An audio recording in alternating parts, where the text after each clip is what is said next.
पवित्र श्रीमद् भागवत गीता, पवित्र चारों वेद, पवित्र कुरान शरीफ, पवित्र बाइबल, पवित्र गुरु ग्रंथ साहिब, पवित्र कबीर साहिब की वाणी में छुपे हुए गूढ़ रहस्य अर्थात तत्व को जानने के लिए कृपया अवश्य सुनिए जगत गुरु तत्वदर्शी संत रामपाल जी महाराज के मंगल प्रवचन। जितना भी आज विश्व में विस्तार है, कबीर पंथी लगभग 20 करोड़ होंगे पूरे भारत में, और सारे इन 12 पंथों नकलियों से संबंधित है। और कहते हैं कबीर पंथी, और कक्का उनको पता नहीं, सारी गलत साधना करते हैं, मंत्र देते हैं अजर नाम अमर नाम पातौल्य सब सिंधु नाम, यही हंस का काम, ये मंत्र है।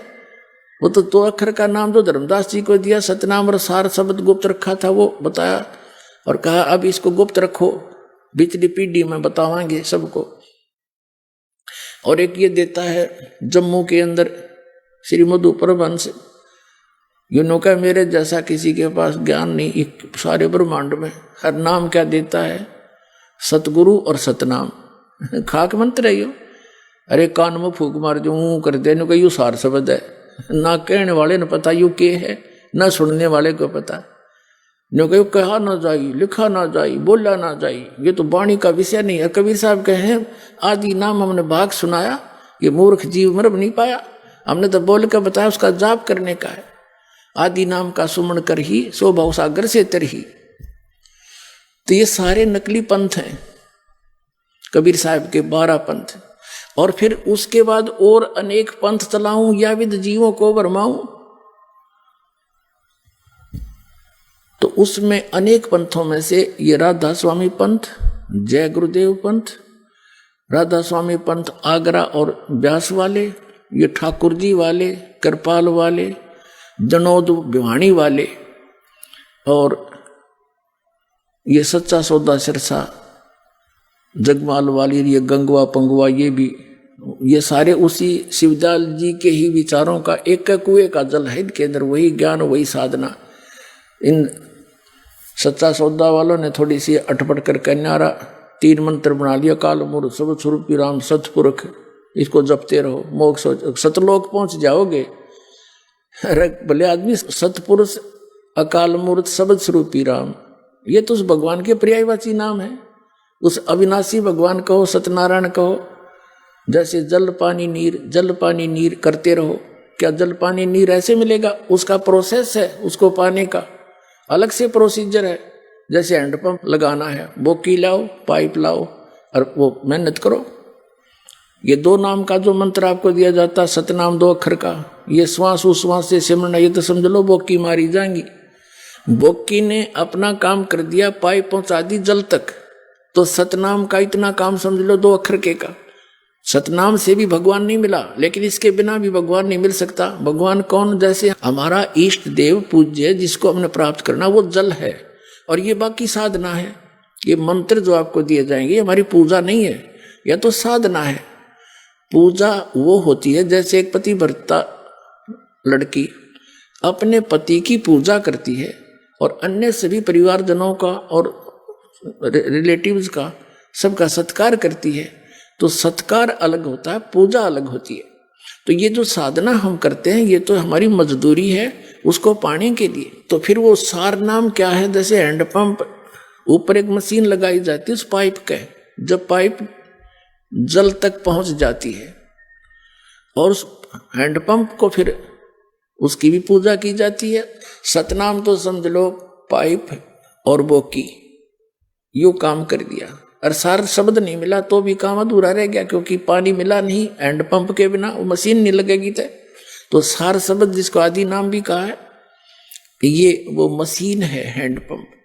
तो जब आपका इस योग्य सिमरण हो लेगा, 3री बार में आपको सार शब्द दिया जाएगा, और सार शब्द का भी सिमरण करना है। जल निकालने के लिए हैंडपंप को भी ऐसे सेवा करनी पड़ेगी, चलाना पड़ेगा, ऐसे मिलेगा। तो ये गलत साधना कर रहे हैं ये सभी संत पंथ। दास का उद्देश्य किसी की निंदा करना नहीं, इनको भी सतर्क कर रहा हूं। आप भी गलत कर रहे हो सारे, और दास कोई गलत कह रहा है तो मुझे बताओ, एक तो आओ सामने, और ताकि मैं सुधार करूं अपने ऊपर। इनकी हिम्मत नहीं, क्योंकि इनके पास ज्ञान गलत है सारा, तो इनको स्वीकार करना चाहिए। अभिमान त्यागना चाहिए। ये समय बहुत कीमती है और ये एक बार ये प्राइम टाइम है, ये जो कलयुग में परमात्मा का और काल का एग्रीमेंट हो रहा है कुछ समय का, और इसमें जो निकल गए बस फिर तो यही है। कहते हैं ये काल काली नागनी अपने जाए खात और कुंडली में छोड़े नहीं 100 बातें की बात। जैसे नागनी होती है, अंडे जब बच्चे निकालती है तो अपने चारों तरफ पूंछ की अपने शरीर की एक वो बना लेती, कुंडली घेरा बना लेती है, उनको फोड़ती है, सबको फोड़ देती है और फिर उन्हीं को खाना शुरू कर देती है, उन्हीं को खाती है। उसके खाते खाते और कोई बच्चा उसकी कुंडली यानी उसके शरीर के घेरे पर के पार हो गया तो वो बच गया, और जय कुंडली में रह गया तो सारा ने खाओगी। तो परमात्मा कहते हैं या एक कुंडली ईब तोड़ी है हमने, ये कुछ समय का समय दिया है, ये 1000 वर्ष चलेगा, ये परमात्मा का यथार्थ ज्ञान पूरे विश्व में चलेगा। और जो इस समय निकल गया, मनुष्य जीवन प्राप्त है, ये ज्ञान प्राप्त कर लिया, सतभक्ति कर ली, वो तो निकल गया। न तो कहते जो कुंडली में रह गया, जो यही रह गया तो इसको फिर ये इसी का हार है। अब जो प्रसंग चल रहा था वही आते हैं। अब प्रसंग चला था कि ये जो सतलोक का ठेका ले रहे थे अभी तक, ये नकली कबीरपंथी 12 पंथों की शाखाएं, सारा ये दामा खेड़ा वाले, ये सारे उन नकली कबीरपंथियों में से है। क्योंकि कबीर परमात्मा ने अपनी प्यारी आत्मा धर्मदास जी को आज्ञा दी थी उपदेश देने की, और केवल उसको कहा था केवल 5 नाम देना। जैसे राधा स्वामी वाले 5 नाम देते, कौन सा? ओंकार, निरंकार, ज्योति निरंजन बता, और सतनाम भी दे उस समय, सो हमर सतनाम। अब परमात्मा कहती 5 नाम काल के जाप करो और बात करो सतलोक जान की। अरे वाह!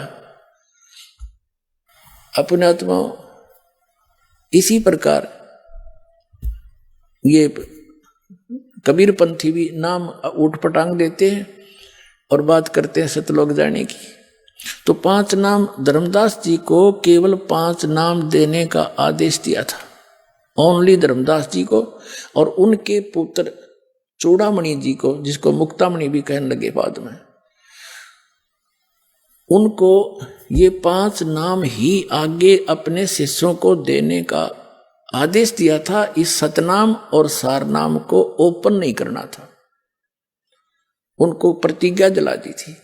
तो दामा खेड़ा वालों के, जो दामा खेड़ा के अंदर है, वहां जो मुक्तामणि जी की ही संतान आगे चली आ रही है, चूड़ामणि जी की, तो उसमें कबीर साहब ने कहा था कि तेरा जो 6ठी पीढ़ी होगी धर्मदास, उस 6ठी पीढ़ी में ये मंत्र भी लोप करवा देगा काल, और ही ऊट पटांग साधना शुरू हो जाएगी।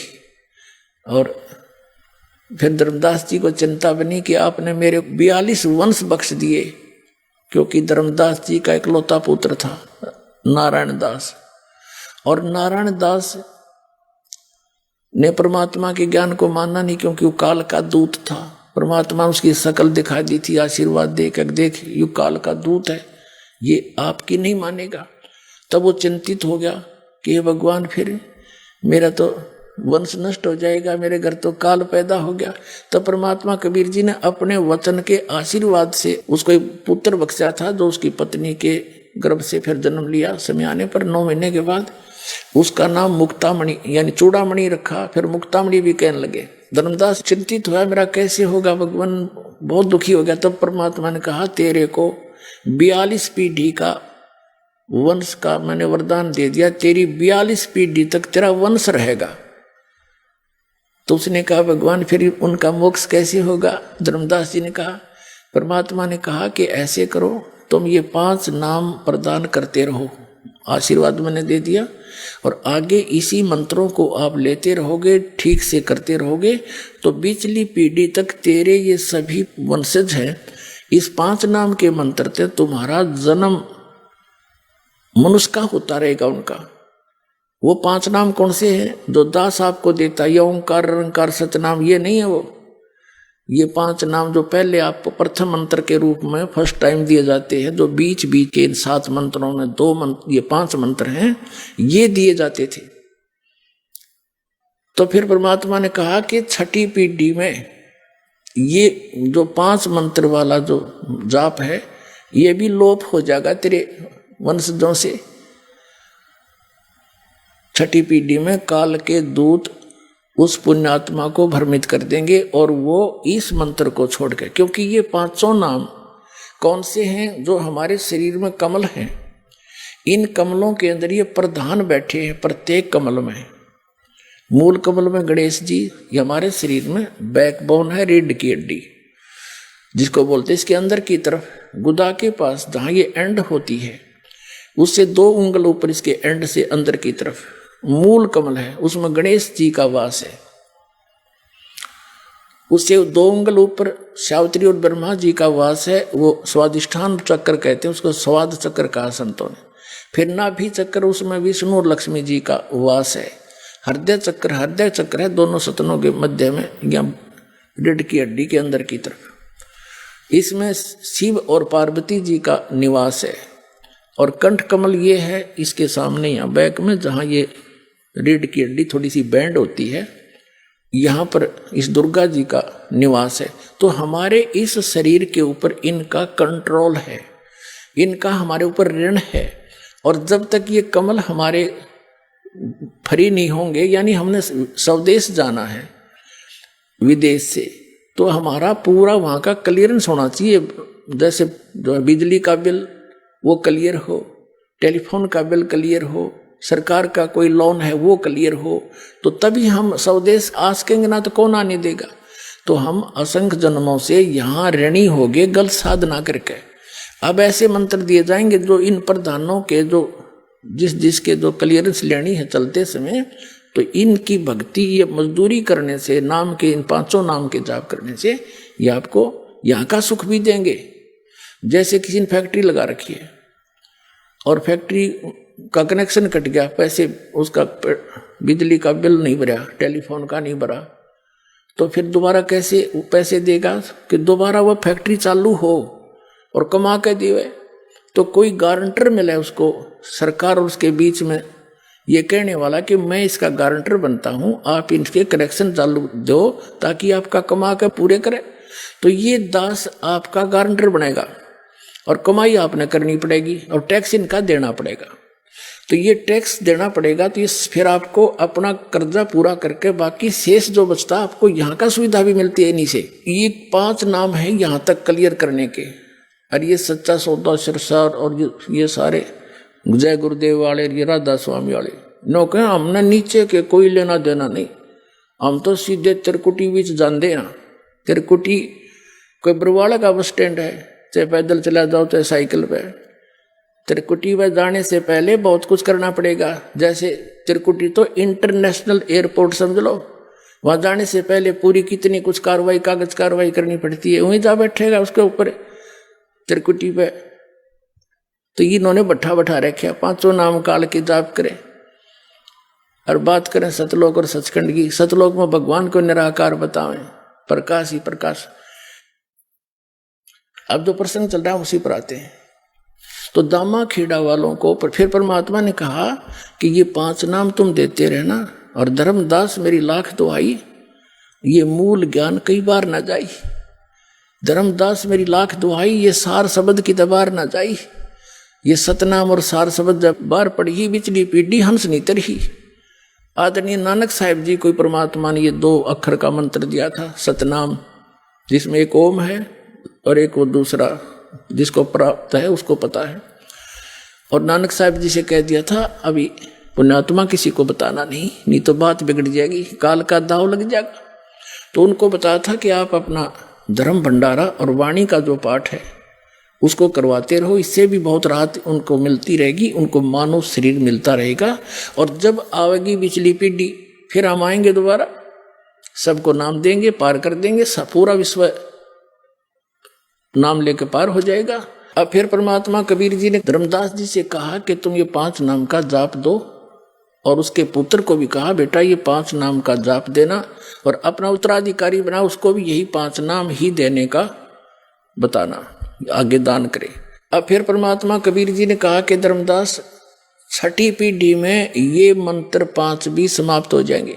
फिर धर्मदास जी चिंतित हो गए, क्योंकि घनी नरमात्मा थी उनकी, वैश्य कुल में जन्म था, टोटे नफे ने लाभ हानि को तुरंत कैलकुलेट कर लिया करता, बहुत चिंतित हो जाता, टेंशन ले ली, बुरा मुंह कर लिया, हे भगवान फिर मेरे वंशज कैसे पार होंगे, नो पेट पकड़ कर बैठ गया, मेरे बच्चे कैसे पार होंगे, आपने 42 वंश का मुझे वरदान दे दिया, मेरे 42 वंश तो होंगे लेकिन फिर भक्ति नहीं मिली, उनको पार नहीं होंगे तो उन वंश का क्या बनेगा।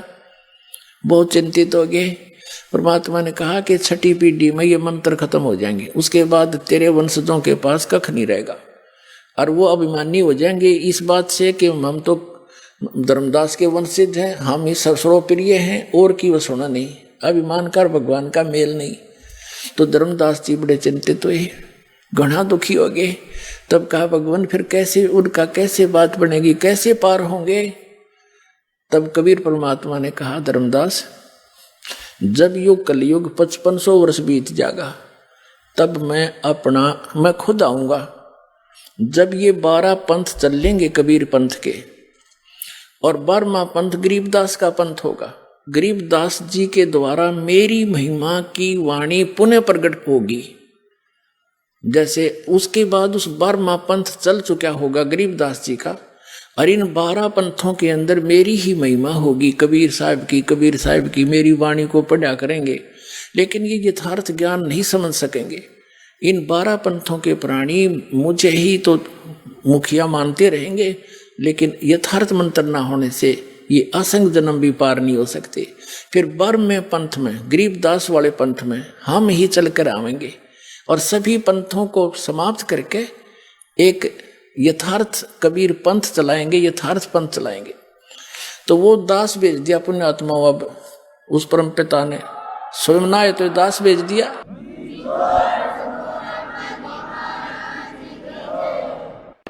और उस समय जब परमात्मा ने ये कहा कि हम ही चलकर आएंगे, सबको यथार्थ ज्ञान दूंगा, पूरा विश्व पार होगा, तेरे बच्चे भी पार हो जाएंगे, फिर वो पीछे कहाँ रहेंगे धर्मदास, पूरे विश्व में मेरा ज्ञान होगा और सतनाम सबको दिया जाएगा। अब ये है वो समय, बैन उठ गया यहाँ का। अब ये सतनाम भी सार्वजनिक करना है, कर दिया दास ने मालिक के आदेश से।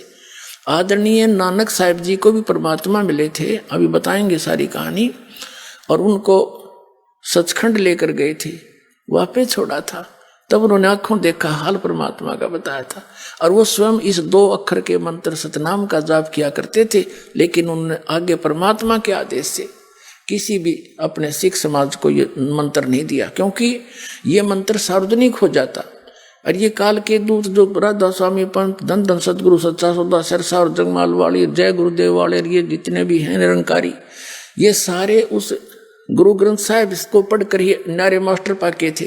तो ये उसमें अगर ये नाम होता तो ये वही नाम ये देते, ये अधिकारी थे नहीं, क्योंकि शिवदयाल जी का कोई गुरु नहीं था, और अधिकारी बिना यू नाम काम नहीं करे।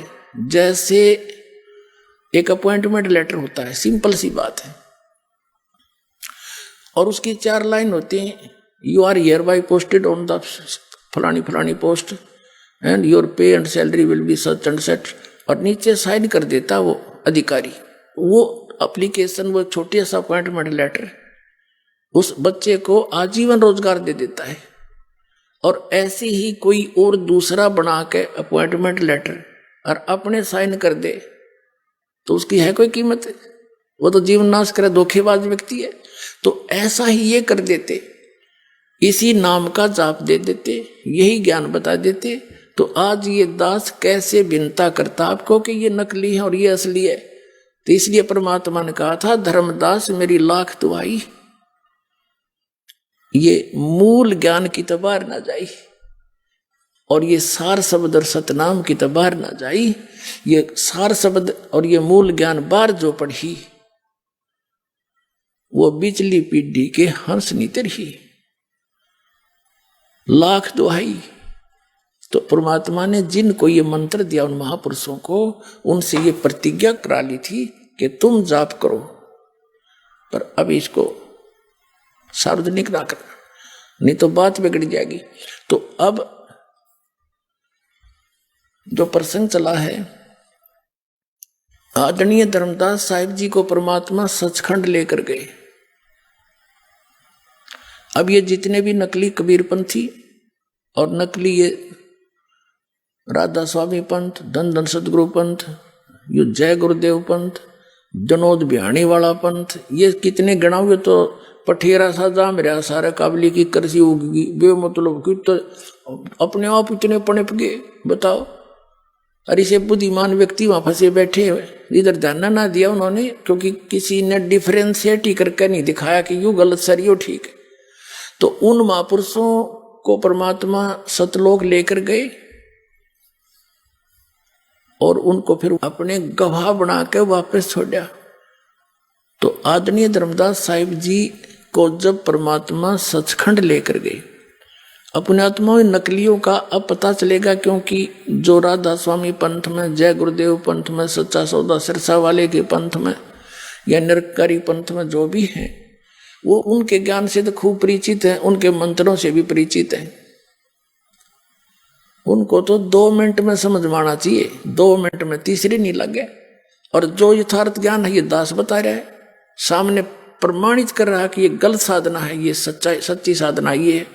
और जिन महापुरुषों को ये मोक्ष प्राप्त मानते हैं, जैसे विशेषकर ये नानक साहिब जी को तो बार हुआ मानते ही मानते हैं, और को चाहिए मानो या ना मानो। तो नानक साहिब जी ने कौन सी साधना की थी, वो ये इनने एक रट ला रखी है कि नानक साहिब जी ने कहा 5 शब्द धुनकार धुन। और नानक साहिब जी ने ये भी लिखा कि वो 5 नाम 5 प्रधानों के हैं जो इस शरीर के अंदर विद्यमान हैं। तो वो क्लियर नहीं किया, इसलिए करने नहीं थे उन्होंने। ये सभी कहते हैं जितने भी पंथ हैं, राधा स्वामी, धन धन सतगुरु, सच्चा सौदा सिरसा, जय गुरुदेव, ये सतलोक में परमात्मा को निराकार बताते हैं। और ये नकली कबीरपंथी भी सारे, कि वहां केवल एक चेतन प्रकाश है, और आत्मा जो मुक्त हो जाती है वो परमात्मा में ऐसे मिल जाती है जैसे बूंद समंदर में, यानी उनका एक लय हो जाता है, और वहां कोई अलग अस्तित्व नहीं है। एक जम्मू के अंदर है श्री मधु परमहंस, रांजड़ी के अंदर है, उसने थोड़ी सी कलाबाजी न्यारी करी, चतुरता दिखाई है कि वहां अलग अस्तित्व है आत्मा का, और है बिंदु सी डोट से कण से घूमते हैं जैसे उस। और वो भी क्या बताता है कि परमात्मा ने, पहले परमात्मा गुप्त थे, एक शब्द उच्चारण किया, उससे सफेद अद्भुत प्रकाश हो गया। परमात्मा यानी सतपुरुष परम पुरुष उसमें समा गया, उस प्रकाश में, वो अमरलोक बन गया, वो प्रकाश चेतन हो गया, जी गया। फिर वो पहले मरा हुआ था, और फिर वो अमरलोक बन गया। फिर सारा वो प्रकाश भी और वो भगवान भी उसमें समा गया, जैसे चीनी पानी में हो गया, वो एक हो गया, वो तो दोनों सारे सब। फिर क्या बताया है कि फिर परमात्मा ने क्या किया, उस प्रकाश को ऊपर फेंक दिया, जैसे पानी की मुट्ठी भरकर पानी को ऊपर फेंक देते। फिर वापस आए तो छोटे छोटे कण बन गए, और उस प्रकाश में घुले नहीं, वह बन गई आत्मा बिंदु से, और वो उसमें घूमने लगी जैसे मछली पानी में। ये अस्तित्व वहां सतलोक अमरलोक का इसने बता दिया श्री मधु परमहंस ने।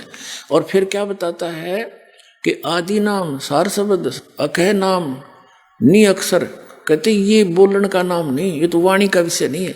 और फिर क्या कहता है कि वो सर्वशक्तिमान, वो अमर पुरुष, वो सार शब्द, वो अमर पुरुष ही तो है, वो सार शब्द भी अमर पुरुष है। अमर पुरुष वो बने गया, वो चेतन प्रकाश में चीनी की तरह गुड़ के, और वो है सार शब्द, वो है सतनाम, सच्चा नाम।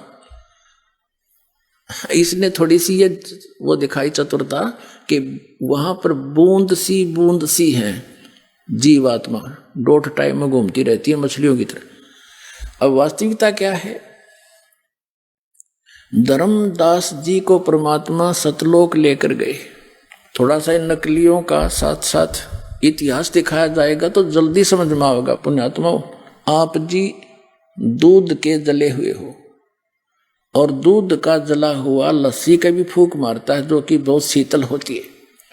और दास ये चाहता है कि आप खूब फूंक मार के देखो और खूब परख के यहाँ पर आओ और फिर सिरदर्द की बाजी लाओ, सतलोक में जाओ। 2 मिनट का काम है। अब एक है ये मधु परमहंस, जो जम्मू के अंदर कबीर पंथी कहलाता है। इसने बड़ा तहलका मचा रखा था, अल्लाह मचा रखा था कि मेरे पास जो ज्ञान है इस ब्रह्मांड में नहीं, जो वस्तु मेरे पास है। और औरों को यो भक्ति का चोर बतावा था। अब देखो इसने कैसा ज्ञान दिया है, कैसा जाना है परमात्मा को, थोड़ा सी झलक दिखाएंगे। देखिएगा, ये पुस्तक है अनुराग सागर की वाणी। ये वाणी तो है कबीर परमात्मा की, अनुराग सागर से इसने ली है और अनुवाद किया है श्री मधु परमहंस जी ने।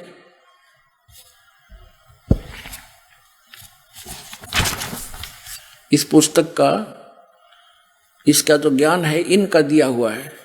इसकी वीडियो से ही ये पुस्तक बनाई गई है। प्रचार अधिकारी है राम रतन जम्मू। ये कहाँ से छपा है? मुद्रक है दीपावली प्रिंटर्स, सोडल रोड, प्रीत नगर, जालंधर से। इसके 22 पृष्ठ पर ले चलते आपको।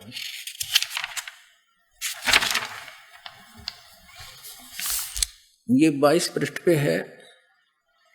इसमें सृष्टि रचना सुनाई है। साहिब कहते हैं, धर्मदास अधिकारी पाया, ताते में कह भेद सुनाया। अब तुम सुनो आधि की वाणी, भाखों उत्पत्ति परले निशानी। तब की बात सुनो धर्मदासा, जब नहीं मही पाताल आकाशा, जब नहीं कूर्म कारम कुछ भी नहीं था, ब्रह्मा विष्णु महेश नहीं था। तो यहां क्या बताते हैं?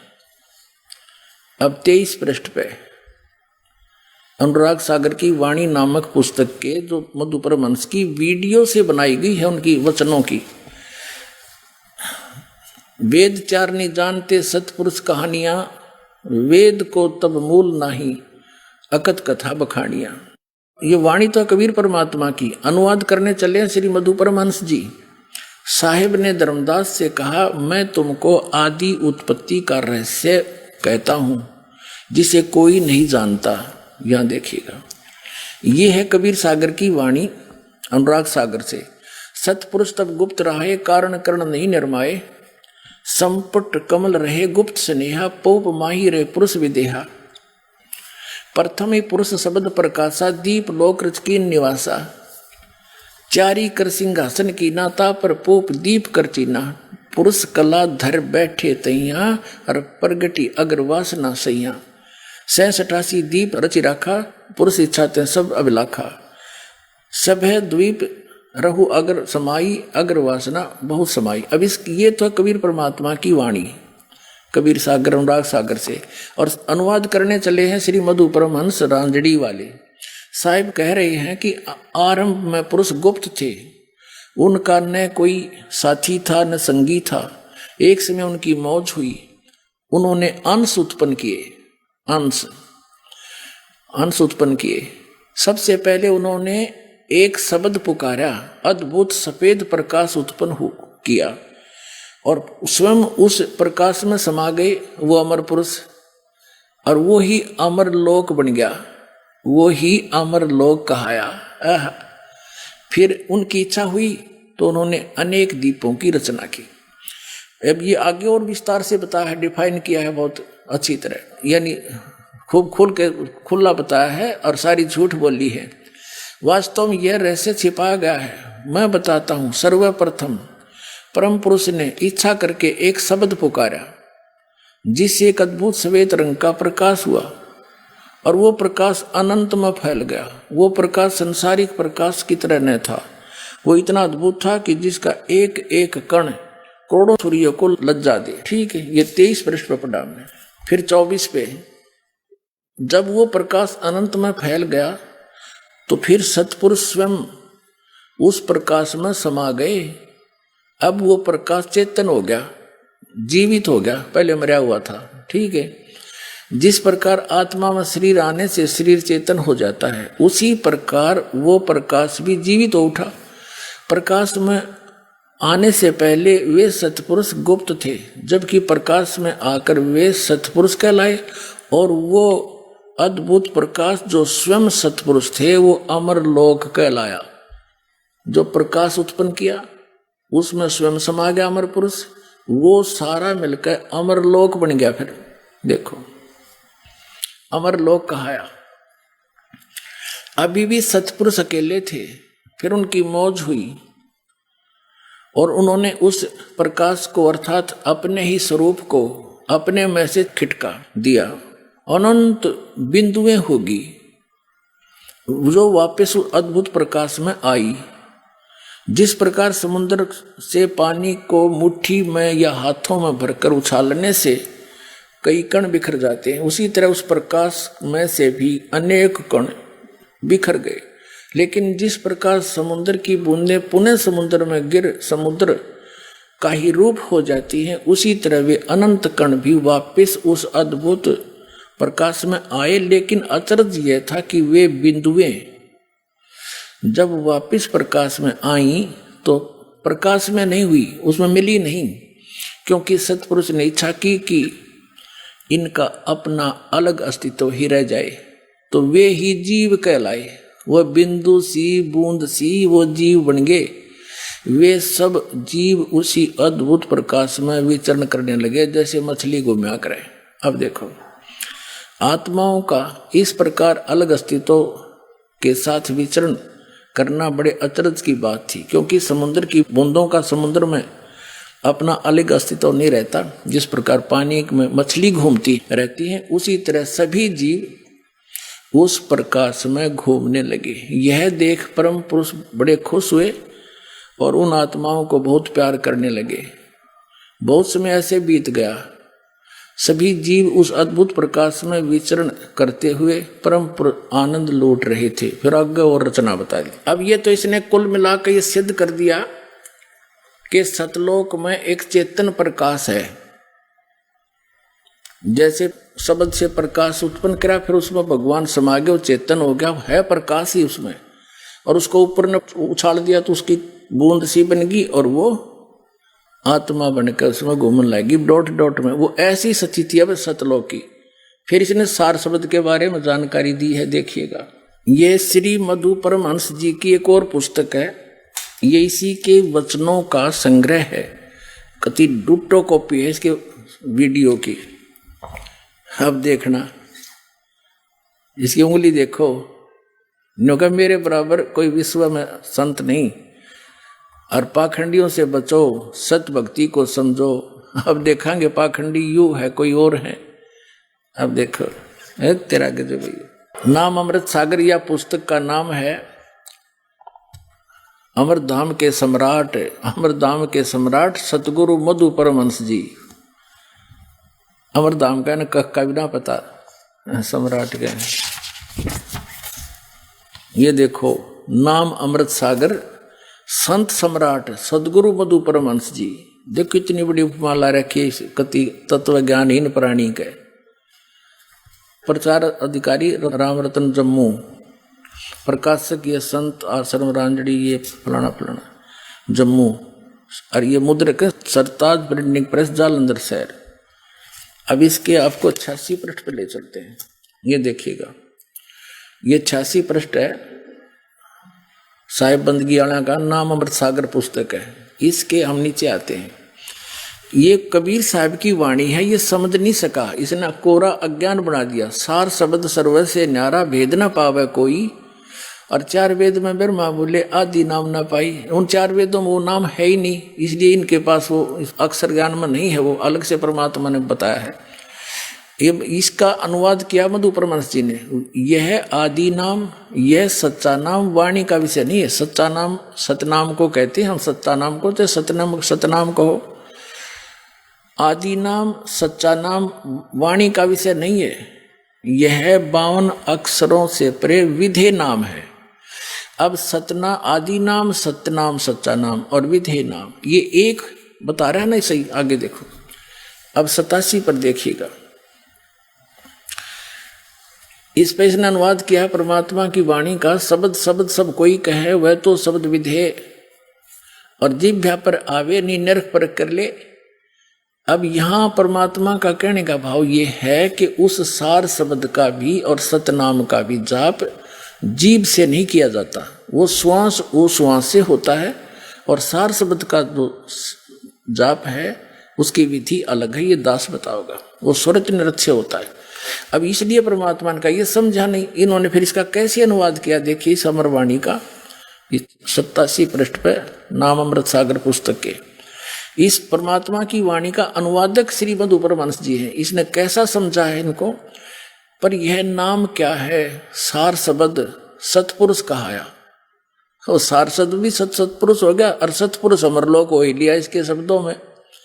गुरु नाम देते समय मालिक दे देता है, गुरु अपनी सुरती में परमात्मा सता लाकर देता, यही नाम है।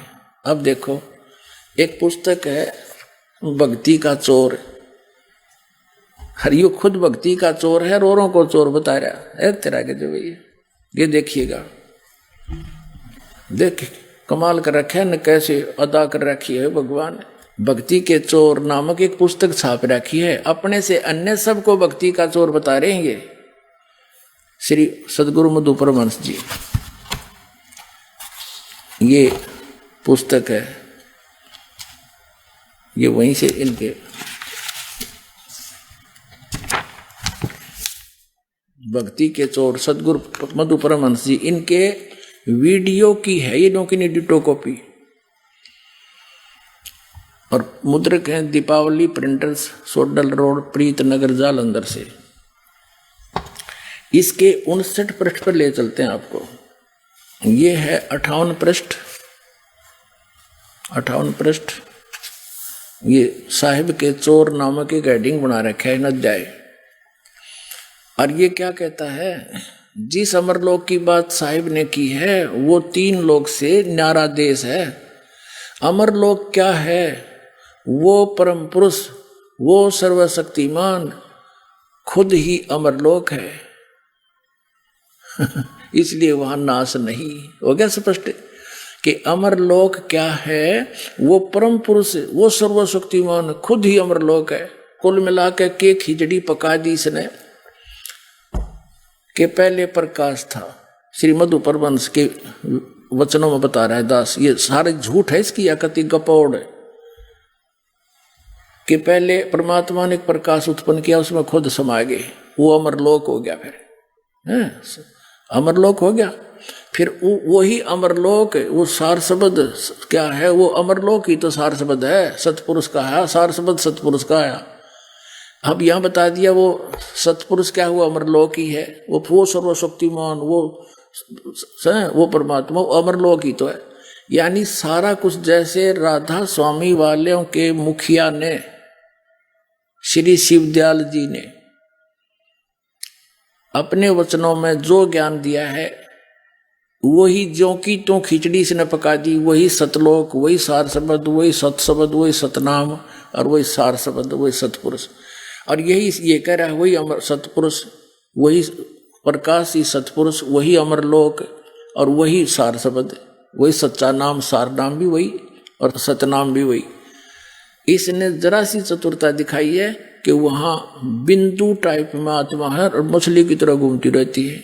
तो खाक देखा इसने, डबो दिया कितने व्यक्तियों को, मारे छाती कुटाने का मेरा जैसा ज्ञान इस ब्रह्मांड में नहीं है, इसके पास खाक है। क्या देखा इसने परमात्मा को, जिन महापुरुषों को परमात्मा मिला उन्होंने क्या बताया है। सतलोक में परमात्मा धर्मदास जी को स्वयं आकर लेकर गए, और ये जितने भी कबीर पंथी हैं इंक्लूडिंग ये मधु परमहंस, ये क्या बताते हैं, परमात्मा जिसने बता दिया अमर पुरुष ऐसा है, और कबीर साहब को उससे अलग एक सतगुरु मानते हैं, बस सतगुरु है, और वहां जाकर फिर वो बूंद की तरह उस समय अलग से विचरण करता रहता है, और अमर पुरुष अलग है। जबकि वास्तविकता ये है, जिन भी महापुरुषों ने परमात्मा को देखा, सचखंड गए और वापस आए, उन्होंने बताया है परमात्मा मनुष्य दृश्य है, और जो काशी में बनारस में धानक रूप में आया था, जुल्हे रूप में आया था, वही खुद परमात्मा है। वो सतपुरुष है, सतलोक में भी वो वही है। लेकिन वहाँ उसके शरीर का वो नर आकार है, वहाँ पर भी परमात्मा, वहाँ उनके एक रोमकूप का इतना प्रकाश है, करोड़ सूर्य मिला दे और करोड़ चंद्रमा, उसकी रोशनी भी फीकी रह जा। और यहाँ जब आते हैं वो तीसरी सतिथि में, वो एक सतगुरु, एक संत, जिंदा महात्मा का रूप बनाकर आए हैं। जैसे कलयुग में विशेषकर जिंदा महात्मा के रूप में आते हैं। जिंदा महात्मा कैसे होते हैं? फक्कड़ फकीर होते हैं। वो वैसे मुसलमानों के अंदर ज़्यादा माने जाते हैं। उनके सिर पे काला टोप, एक काला ही ओवर कोट पहनते हैं, वो घुटनों से नीचे तक का एक अंडरवियर पहनते हैं बस। ऐसी वेशभूषा वाले को जिंदा महात्मा कहा जाता है। तो जिंदा महात्मा के रूप में परमात्मा धर्मदास जी को मिले। धर्मदास जी को बहुत सा ज्ञान समझाया, लेकिन ये ज्ञान हमारे अंदर इतना ठोक ठोक कर भर दिया, जल्दी सी दूसरे ज्ञान को ग्रहण नहीं करने देता। लेकिन मालिक के सच्चाई में इतना वजन है, वो स्थान अवश्य बना के छोड़ती है लास्ट में। धर्मदास जी ने सब प्रमाण मान लिए, सारी बात सुन ली, और फिर भी लास्ट में ये जिज्ञासा कर दी कि हे परमात्मा, आज तक यो किसी ने नहीं बताया हमारे को कि ऐसा कोई स्थान है जहाँ से हम आए और वहाँ ये सुख है, वहाँ जन्म मृत्यु नहीं है। परमात्मा जब तक आँखें नहीं देख लूँगा, इतने दिल में कच्चाईपन रहेगा, मेरे मन में जचे नहीं। तो परमात्मा ने तो ये काम करना ही था। जैसे कबीर साहब को थे कवि और गणित गणायक संत मान के, और इनके सारे उसको फाइल को बंद कर रखा था हमने। इतना एक जुलाहा, एक कवि और गणित गणा संत, इतना मान कर छोड़ दिया था। आइए अब हम उन श्रद्धालुओं के अनुभव जानते हैं जो जगत गुरु तत्वदर्शी संत रामपाल जी महाराज जी से दीक्षा प्राप्त कर चुके हैं तथा उनके द्वारा बताए गए भक्ति मार्ग पर चल रहे हैं। सर नमस्कार। नमस्कार सर, क्या नाम है आपका? घनश्याम सुरेश ईवरकर मेरा नाम है। घनश्याम जी, कहाँ से आए हैं आप? मैं महाराष्ट्र से आया हूँ। जिला कौन सा है? मेरा वासिम जिला पड़ता है।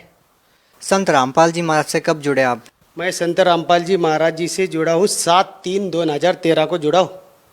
संत रामपाल जी महाराज से नाम दीक्षा लेने से पहले आप क्या भक्ति साधना करते थे? मैं पहले संत रामपाल जी महाराज की शरण में जाने से पहले मैं हमारे इधर कबीर पंथ चला था, उनकी शरण में था। सर आप पहले कबीर पंथी थे, आप कबीर साहब को फॉलो कर रहे थे। संत रामपाल जी महाराज भी कबीर पंथी है। जब आप कबीर पंथ में साधना कर ही रहे थे तो फिर आपने संत रामपाल जी महाराज से नाम दीक्षा क्यों ली? मैंने वो पहले जो भगत जी, पहले जो मैं उनको करता था, उनकी साधना करता था, उनकी साधना से तो मेरे को कोई लाभ होने वाला नहीं था और हो भी नहीं रहा था। तो मेरे ऊपर इतने संकट तो कोई आता ही रहता था। संकट में तो कोई बाधा ही नहीं थी कि भाई ये संकट नहीं आए, आता ही रहता था संकट। कोई दवाखाने का कोई ऐसा संकट चालू ही रहता था। उसके कारण से मेरे को कोई उसका लाभ नहीं हुआ था। तो मैं वो छोड़ दिया, उनकी भी शरण में जाना आना कम कर दिया। फिर मैंने दुर्गा सप्तशती का पाठ करना शुरू कर दिया। मैं जब दुर्गा सप्तशती का पाठ करता था तो दुर्गा सप्तशती के पाठ करते करते मेरे को बहुत दिन हो गए।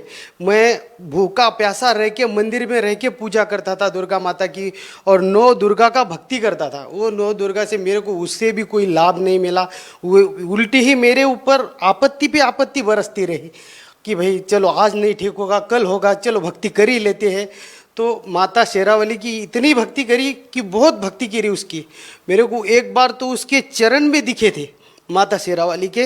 मैं जब भक्ति जहाँ पे करके बैठता था तो वो ठिकाना मैंने ऐसा बना लिया था कि उसके अंदर एक छोटा सा कमरा बनाया था मैंने, उसके अंदर मैं भक्ति करता था। तो उसकी शेरावाली के मेरे को एक बार चरण दिखे थे पूरे। तो मैंने सोचा चल मेरी बात तो बन जाएगी अब शेरावाली के साथ, लेकिन भगत नहीं सर जी, वो फिर भी नहीं बनी मेरी बात। तो मैंने सोचा कि जान दे भैया अभी कोई तकलीफ नहीं, ऐसा करना है अपन दारू वारू पीना शुरू कर देते हैं, ये भगवान के झंझट में पड़ ही नहीं लेते, इन भगवान को छोड़ देते हैं अपन। तो मैंने दारू वारू पीना शुरू कर दिया। भगत जी मैंने उल्टा सीधा काम कर लिया। तो मेरे ऊपर न जाने किसका कोप हो गया। तो मेरी बेटी एक एडमिट करनी पड़ी। तो कम से कम उसको मेरे को 30,000 रुपया का खर्चा आया था पहली बार में। तो मैंने सोचा चल भाई अपन भक्ति करते थे और भक्ति करने के बाद छोड़ दिया तुरंत, तो अभी अपने ऊपर तो अपना भगवान रुस गया है, अपन माता को ही मना लेते हैं।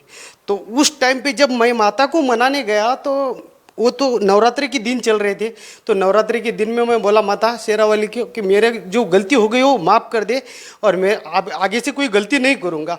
तो एक दिन मैं संत रामपाल जी महाराज के कार्यक्रम में यानी देख रहा था टीवी पे, ये क्या आदमी आता है ऐसी उंगलियां घुमाता है, उसका तो कोई मेरे को बातें भी नहीं समझ पड़ती है, रामपाल महाराज की समझ नहीं पड़ती थी। तो मैं बोला छोड़ दे, इनको भी नहीं देखेंगे अपन। फिर एक हमारे इधर का एक आदमी था गजानन चारखोड़ करके, तो वो गया था तो उसने बताया कि भाई तू भक्ति करता है शेरावाली की, छोड़ दे, ये एक बार कार्यक्रम देख तू टीवी पे, जो साधना चैनल पे कार्यक्रम आता है। तो मैंने वो कार्यक्रम देखना शुरू कर दिया। तो एक दिन देखा, 2 दिन देखा, पहले दिन तो मेरे समझ में थोड़ा थोड़ा आया, दूसरे दिन मेरे को पूरा समझ आया। तो मैं जब वो कार्यक्रम देखने लगा तो मेरा मन प्रसन्न हो गया, तो अभी रास्ता मिल जाएगा अपने को। तो लेकिन भगत जी ऐसा हो गया सर जी कि मेरे को पूरा ही रास्ता मिल गया, सब मिल गया, लेकिन घर वाले जाने देने के लिए कोई तैयार नहीं था। हमारी इधर एक आर्मी का लड़का था, वो उधर ही बाउंड्री पे काम करता है, पंजाब के उधर रहता है। तो मैं बोला यार तेरे साथ आने दे मेरे को, मैं परमात्मा की शरण में, रामपाल जी महाराज की शरण में जाना चाहता हूँ। और रामपाल भाई महाराज जी का, अरे छोड़ कोई नाम वाम नहीं है उस रामपाल जी का, हम नहीं जानते, बोले तेरे को आना है तो चल। तो मैं बोला नहीं भाई मेरे को तो जाना है, तो आने देना है तो आने दे। घर वाले बोलते हैं यार कहाँ जाएगा इतनी दूर, कोई मार के काट के फेंक देगा, कहाँ तेरा रामपाल और कहाँ तू ठिकाना ढूंढ रहा है, ऐसा कोई रामपाल फामपाल कोई वो ऐसा होता नहीं है, तू छोड़ दे। मैं बोला मैं तो जाना ही चाहता हूँ। तो मैं उसके साथ नहीं जाने दिया। तो मेरी मम्मी बोल रही थी तू कोई साथीदार ढूंढ ले फिर उसके साथ चला जा।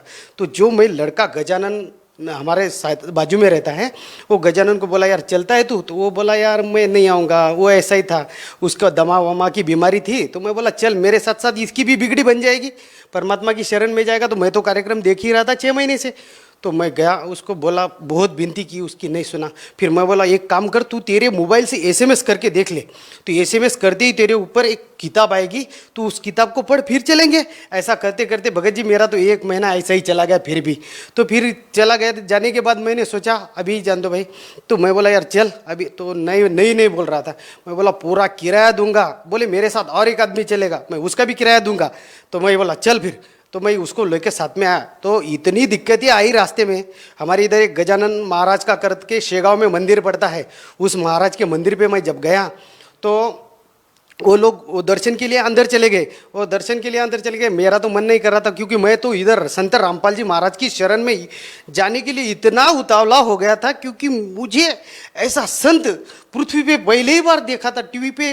गुरुजी के नाखों में, उंगुल में, मैं रामपाल जी महाराज की उंगलियों में देखता था कि भाई कितना तेज है इन संत के शरीर में, मैं तो यही संत के पास जाना चाहता हूँ। तो ऐसा मन में आता था, लेकिन घर वाले जाने नहीं देते थे। फिर दूसरे दिन मैं उनको बोला चल भाई तो शेगांव में आए। शेगांव में आने के बाद उन लोगों ने मेरे को इतना खर्चा करवाया, इसका टिकट भर, उसका टिकट भर। मेरे पास 4,000 रुपया थे। मुश्किल से एक आदमी ने मेरे को जाते जाते 6,000 बना दिया, उसके 2,000 दे दिए। तो भगत जी मैं उनको लेके गया और वहाँ जाने के बाद फिर वहाँ से एक टिकट निकाला, अकोला से या मलकापुर से टिकट निकाला, और मलकापुर से मैं गाड़ी में बैठ गया। और उधर उतरते ही मेरे को इतने पेट में भूख लगी सी जोर से, मैं बोला 2 खाना खा लूँ, तो नहीं खाने दिया। उतने ही में सचखंड की गाड़ी आ गई। तो सचखंड की गाड़ी में बैठ गया। तो वो मेरे साथ का जोड़ीदार बोलता है ये गाड़ी छूट जाएगी तो कोई गाड़ी नहीं मिलेगी फिर दोबारा जाने के लिए, दिल्ली तक गाड़ी है अपने को, चल बैठ जाए इसमें। तो मैं दिल्ली तक बैठ गया उस गाड़ी में, और इतनी भीड़ थी उस गाड़ी में कि पूछो ही मत। कि अंदर जाने के बाद थोड़ी तो खड़े रहने के लिए जगह मिली। मैं बोला यार ये धमाका आदमी है, इसको ले जाऊंगा तो इसके घर वाले ये मर जाएगा, कम ज़्यादा हो जाएगा रास्ते में, तो बोलेंगे कि इसको लेके गया, इसको भी मरवा डाला, और वो खुद भी परेशानी में हो गया। तो मैंने सोचा परमात्मा को मनी आरती लगाया। तो वही मेरे को बोला यार डर मत, मेरा तो धमाका बीमारी टिकट निकालते ही ख़त्म हो गया, अभी मेरी कोई बीमारी नहीं है, तो टेंशन मत ली, इसी गाड़ी में जाएंगे अपन। तो फिर मैं उस गाड़ी में बैठ के भगत जी सर जी मैं आया, दिल्ली पे, तो दिल्ली पे उतर गया गाड़ी से, तो नीचे वो कार्टून वाले लोग थे, भाई इधर हो जा उधर हो जा, अपना कोई पहचान वाला है ही नहीं था वहाँ पे। तो मैं किताब देख के किसको पूछ रहा था कि भाई ये रास्ता, ये आश्रम कहाँ पे मिलता है संत रामपाल जी का महाराज का, तो कोई भी पूछने वाला बताने वाला नहीं था। तो उतने में एक गाड़ी से हमारे गाँव का जो जा रहा था या पंजाब में, तो उसने उतर के बोला कि तू जिस संत से मिलना चाहता है वो संत रामपाल जी महाराज के जो शिष्य है मंडली, वो पीछे वाले डब्बे में बैठे हैं, वो रिजर्वेशन में है, तू उसके साथ जाना चाहता तो अभी तेरे को मंजिल मिल गई, तू चला जा, मैं भी ड्यूटी पे जा रहा हूँ। तो फिर मैं दिल्ली पे उतर गया। वो गाड़ी पानीपत की ओर जाने वाली थी। जब पानीपत की ओर जाने वाली गाड़ी थी तो मैं उसमें बैठने के लिए हिम्मत नहीं होती थी, क्योंकि टिकट नहीं था, गाड़ी निकलने वाली थी। तो मैंने सोचा अभी इसमें छूट जाएगी गाड़ी तो अपने को तो परेशानी हो जाएगी। तो वो जो गाड़ी से आदमी उतर गया, वो गणेश खन के नाम था उसका, वो इधर मलका वाटर फाटे से रहता है, उसका नाम था। तो उसने बोला भाई तू रामपाल जी महाराज की शरण में आया है, उसके भरोसे पे दिल्ली तक आया है, तो उसका ही भरोसा जीत के गाड़ी में पैर रखा और चल देखेंगे क्या होता है आगे जाके। तो परमात्मा की शरण में मैं जाने के लिए डरा नहीं, मैं बोला चल बैठ जाते हैं गाड़ी में। जैसे ही गाड़ी में कदम रखा, अंदर बैठ गए, सामने वाले 2-4 पुलिस वाले थे वहाँ पे, और ऊपर हम लोगों को जगह दी थी, रिजर्वेशन में बैठ गए हम लोग, हमारा कोई टिकट नहीं था। उतने में ही 2 रोटी खाने की नहीं थी, सुबह में की और शाम की नहीं थी, हमारे पास कुछ नहीं था। और उतने में वो भगत जी ने वो हमको आके थोड़ी रोटी दी और थोड़ा सा सब्जी वगैरह दे दिया, बोलो खा लो आप। तो खाने के बाद खा ले तो लिया, लेकिन नीचे उतरने के बाद टीटी हाजिर हो गया। तो टीटी ने सोचा कि ये लोग कौन है, तो हम लोगों को ऊपर उनके ऊपर देखता ही हमने उधर मुंह कर लिया पंखे की तरफ। तो रामपाल जी के मन में ही मन कर लिया कि हे परमात्मा, हे रामपाल जी महाराज, हम तो आपके भरोसे पे आए हैं। तो अभी तो ये हमको 5-6 हज़ार का 2-3 हज़ार का तो चूना लगाया गया, क्योंकि हम महाराष्ट्र के हैं, हमारी तो भाषा ये तुरंत जान लेते हैं, हमको लूटेंगे ये लोग अभी।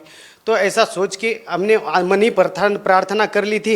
वो टीटी चला गया, उसने भी कोई दिक्कत नहीं की। पानी पीने के लिए नीचे उतरते, साधु बाजू वाला सरदार जी था, कहा जाएगा पकड़ेगा, बोले तू यही पानी पी ले। तो हम लोगों को तो ऐसा लगा कि परमात्मा ने तो अभी से मेरे को ये चमत्कार दिखाना शुरू कर दिया कि ट्रेन में ही पानी दे दिया कि भाई नीचे मत उतर, काल का अटैक हो जाएगा तेरे ऊपर। तो मैं ऐसा सोच के उस गाड़ी में चला गया आश्रम। फिर उतर से पीछे से रास्ते से मेरे को गाड़ी में बिठाया और मने मन प्रार्थना करता था कि वो भगत लोगों को पूछता था कि भाई रामपाल जी महाराज हमको हमारे से बात करेंगे। तो बोले यार तुम जाओ तो सही आश्रम में, ढूंढ लो, परमात्मा मिलेंगे आपको, परमात्मा बात करेंगे आपसे। आश्रम में पैर रखते ही भगत जी हम लोगों ने हाथ पैर धोले, और हाथ पैर धोते ही वहाँ पे चले गए। और परमात्मा का रामपाल जी महाराज ने सब लोगों को नामदान देना खत्म हो गया था और ये दर्शन देना खत्म हो गया था। तब हम लोग पहुँच गए तो 2-4 आदमी बाकी थे, उनके पास में गए तो हम देख रहे थे परमात्मा कहाँ से आते हैं, देख रहे थे वो फोटो की तरफ। तो जब परमात्मा आए, परमात्मा आने के बाद हमने परमात्मा की तरफ निहारते ही रहे कि परमात्मा को निहारते। तो परमात्मा हमको खूब बोले कि बच्चों कहाँ से आए हो, और परमात्मा एकदम हंसने लगे कि बेटा कहाँ से आए हो। बोले किसके बारे में बात कर रहे हैं आप? परमात्मा आप किसको बोल रहे हैं? हम रामपाल जी महाराज को ही परमात्मा मानते हैं। हम रामपाल जी महाराज के अलावा किसी को परमात्मा नहीं मानते हैं, हम रामपाल महाराज को ही परमात्मा मानते। फिर क्या हुआ? तो फिर उन लोग परमात्मा ने रामपाल जी महाराज ने बोला कि बेटा तुम जहाँ से आए हो, तुम कहाँ से आए हो? मैं बोला महाराष्ट्र आजा गुरुजी। तो बोले भाई आए हो बेटा तो अच्छी तरह से भक्ति कर लेना, तुम्हारे को कोई तकलीफ हुई गाड़ी में? ऐसा करके परमात्मा हंसने लगे। तो हंसने लगे तो परमात्मा ने हमारी पूरी दिल की बात सुन ली थी। तो परमात्मा बोले किसने बताया तुम लोग को? मैं बोला गजानन चारकोड़ करके उसने बताया। तो परमात्मा आगे चलते चलते बोले कि इतने लाखों की 30 लाख के लगभग संगत थी उस टाइम पे भी परमात्मा की। तो परमात्मा ने ऊपर हाथ करके किया कि बेटा वो गजानन चारकोड़ मेरे से ही नामदान लेके गया था 12वें साल में, पिछले 2012 को मेरे से ही नामदान लेके गया था वो। इतने आदमी में एक आदमी का ध्यान रखना ये क्या छोटी मोटी गोष्ट है? तो छोटी मोटी बात है? ये तो हमारा परमात्मा ही ये बातें को ध्यान दे सकता है और कोई नहीं दे सकता। ऐसी बात तो परमात्मा ही कर सकता है, नहीं तो 2 आदमी को भी पहचान नहीं सकता कोई। तो इतनी बात तो परमात्मा से हमने नामदान लिया, और नामदान लेने के बाद हमारा मन संतुष्ट हो गया। खाना वाना खा लिया आश्रम में, फिर सत्संग हुआ, 3 दिन का सत्संग सुन के हम घर आ गए। सर आपके ऊपर बहुत सारे दुख थे, आप सोच रहे थे कि आपको एक ऐसा संत मिले जो आपके सारे दुखों को काट दे। इसके लिए आपने कबीरपंथी संतों से नाम भी ले रखा था। इतनी अटूट श्रद्धा के साथ आपने दुर्गा माता की भक्ति की, बावजूद इसके आपको राहत नहीं मिली। उसके बाद आप संत रामपाल जी महाराज की शरण में जाते हैं। सर जब भी कोई व्यक्ति किसी संत की खोज करता है, भक्ति की खोज करता है, तो उसका कारण केवल एक ही होता है कि वो अपने कष्टों का निवारण करवा सके। क्या संत रामपाल जी महाराज से नाम दीक्षा लेने के बाद आपके कष्ट दूर हुए? कष्ट तो दूर हो गए, लेकिन भगत जी उसमें कष्ट तो पूरे दूर हो गए। एक तो मेरे को आर्थिक भी लाभ मिल गया, शारीरिक सुख, मन की भी सुख मिल गया और शारीरिक सुख भी मिल गया, सब कुछ मिल गया परमात्मा की दया से मेरे को। लेकिन चमत्कार इतना हो गया कि मेरे को सोचता था कि मैं अभी इतने दिन जी रहा हूँ कैसे। जब मैं नामदान लेके आया था तो उस दिन मैं थोड़ी दिनों के बाद शहर में आया था, तो मेरे को एक मित्र ने मेरे को एक फ्रीज दिया था छोटा सा, तो भाई ठीक करवा ले और इसको चला ले तू। तो मैं उस फ्रीज के चक्कर में इतना होश में जोश खोए बैठा और मैं गाड़ी लेके 60 की स्पीड पे दौड़ने लगा। और जब दौड़ने लगा तो सामने से एक ऑटो आ रहा और इधर से एक ऑटो आ रहा, दोनों साइड से 2 ऑटो आ गए और इधर भी गड़ा था और इधर साइड भी गड़ा था। दोनों साइड में खड्डे थे और खड्डे के बीच में दोनों ऑटो आ गए और उसके बीच में से मैंने गाड़ी निकाल ली। तो गाड़ी 60 की स्पीड थे, मेरा तो कोई पुर्जा काम करने वाला नहीं था, हाथ पैर का वो पूरा खाली होने वाला था और मैं भी मरने वाला था। मेरे पीछे बैठा हुआ आदमी था, वो सोच रहा यार तेरे रामपाल महाराज ने बचाया, उसने तो आंखें बंद कर ली थी। और उसके पीछे वो फ्रीज ले जाने वाले आदमी थे, उन्होंने भी आंखें बंद कर ली थी। साइड में गाड़ी खड़ी कर दी। वो आरटीओ का जो पासिंग आता है गाड़ी के ऊपर, वो गाड़ी के ऊपर ऐसा तिकोनी का पासिंग आता है, उसके अंदर मेरे को रामपाल महाराज की तस्वीर दिखी। रामपाल महाराज तो बरवाले में थे। तो मैं सोचा ये गाड़ी यहाँ से कहाँ की आ गई, ये तो दूध की गाड़ी है बलवाला की, तो ये कहाँ आ गई यहाँ पे। तो मैं उस फोटो की तरफ देखा तो अरे आज तो मेरे को परमात्मा ने ही बचाया। संत रामपाल जी महाराज साक्षात परमात्मा के रूप में आए और उन्होंने मुझे बचा लिया। और उस दिन से भगत जी मेरे को कोई खरोच नहीं ना कुछ नहीं, मैं एकदम स्वस्थ हूँ। और ठीक है, मैं गांव में टेलरिंग का धंधा करता था, टेलर काम करता था मैं गांव में। आप परमात्मा की दया से मेरा शहर में दुकान है, मेरे 2 कारागिर हैं मेरी दुकान में। पहले तो मैं अकेला काम करता था, मेरे खाने के लाले थे। आज परमात्मा की दया से 2 कारागिर चलते हैं मेरे दुकान में और आनंद से मज़े से खा रहा हूँ। मेरे पास 20,000 की परमात्मा की दया से मशीन मिली मेरे को। वो पहले वो मशीन खरीदने की, मेरी सादी मशीन खरीदने की औकात नहीं थी।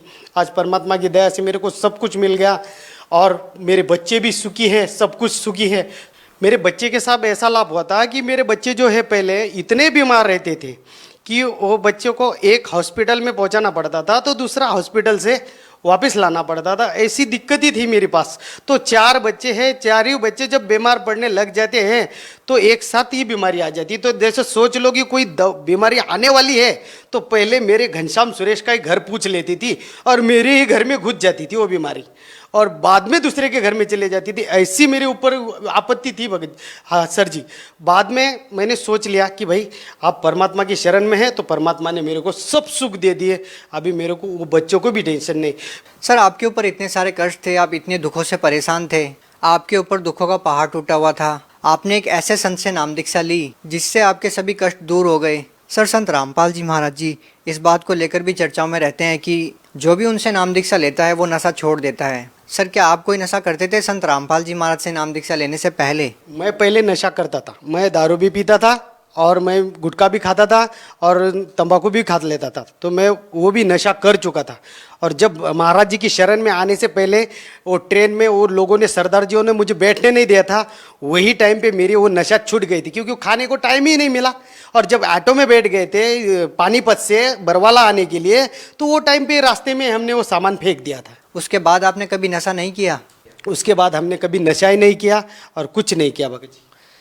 सर ये भी कहा जा रहा है कि संत रामपाल जी महाराज के जितने भी शिष्य हैं, लाखों की तादाद में उनके शिष्य हैं, लेकिन कोई नशीली वस्तुओं को हाथ तक नहीं लगाता। सर क्या ये सच है? सच है, वो नशीली वस्तु को तो हाथ ही नहीं लगाते। और नशीली वस्तु कोई बाजू में भी कोई ब्रिस्टॉल भी पी रहा है, वो तो कोई बीड़ी पी रहा है तो वो बोलते हैं भाई क्या आदमी है। आप मराठी भाषा में महाराष्ट्र के लोगों को क्या संदेश देना चाहेंगे? मी महाराष्ट्राच्या लोकांना हे सांगतो की बुवा आजपर्यंत पृथ्वीवर जर संत पाहिला असेल तर संत रामपालजी महाराजच पाहिला येतात। बहुत बहुत धन्यवाद।